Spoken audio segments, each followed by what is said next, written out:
కేవలం 60 క్యాలరీస్‌లోనే ఒక మంచి సమ్మర్ హెల్తీ బ్రేక్‌ఫాస్ట్ స్మూతీని ఇంట్లోనే 2 నిమిషాల్లో ఎలా తయారు చేసుకోవాలో ఈరోజు నేను మీకు చూపించబోతున్నాను.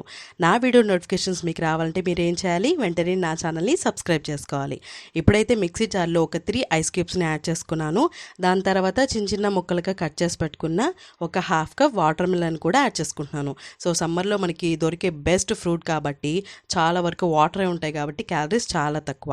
అలాగే ఒక టేబుల్ స్పూన్ నానపెట్టుకున్న చియా సీడ్స్ని కూడా యాడ్ చేసుకుంటున్నాను. తర్వాత 2 టేబుల్ స్పూన్స్ ఓట్స్ని యాడ్ చేసుకుంటున్నాను.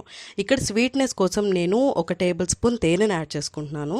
ఒకవేళ మీకు వద్దనుకుంటే ఒక 2 డేట్స్ని అంటే ఖర్జూరాలు కూడా మనం ఇందులో యాడ్ చేసుకోవచ్చు. ఇప్పుడైతే మనం బ్లెండ్ చేయడానికి ఎలాంటి వాటర్ కానీ పాలు కానీ షుగర్ కానీ ఎమ్మిగా ఉండడానికి షుగర్ యాడ్ చేసుకుంటారు కొంతమంది. సో అస్సలు అలా యాడ్ చేసుకోకండి. అందుకే నేను పర్టికులర్గా క్యాలరీస్ అనేది చెప్పడం జరిగింది. సో అలానే బ్లెండ్ చేసేసుకోవాలి. మనం ఆల్రెడీ ఐస్ క్యూబ్స్ యాడ్ చేసాం కదా, అవి సరిపోతుంది. ఇప్పుడైతే నేను నా జార్ని డెకరేట్ చేసుకుంటున్నాను అనమాట. తాగేటప్పుడు ప్లెయిన్గా ఉండకుండా కొన్ని కొన్ని పుచ్చకాయ ముక్కలు మనకి తాగుతుంటే పంటికి తగులుతుంటే బాగుంటుంది. నాకు అలాగే ఇష్టం. మీరు కూడా తప్పకుండా ట్రై చేయండి, బాగుంటుంది. అలాగే ఇప్పుడు మనం బ్లెండ్ చేసి పెట్టుకున్న స్మూతీని అయితే నేను నా గ్లాస్ జార్లో సర్వ్ చేసుకుంటున్నాను. వెయిట్ లాస్ అనగానే మన క్యాలరీస్ గురించి ఆలోచిస్తాం. సో సమ్మర్లో దొరికే బెస్ట్ ఫ్రూట్తో ఇంత తక్కువ క్యాలరీస్లో ఉండే ఈ స్మూతీని ఖచ్చితంగా ట్రై చేయండి.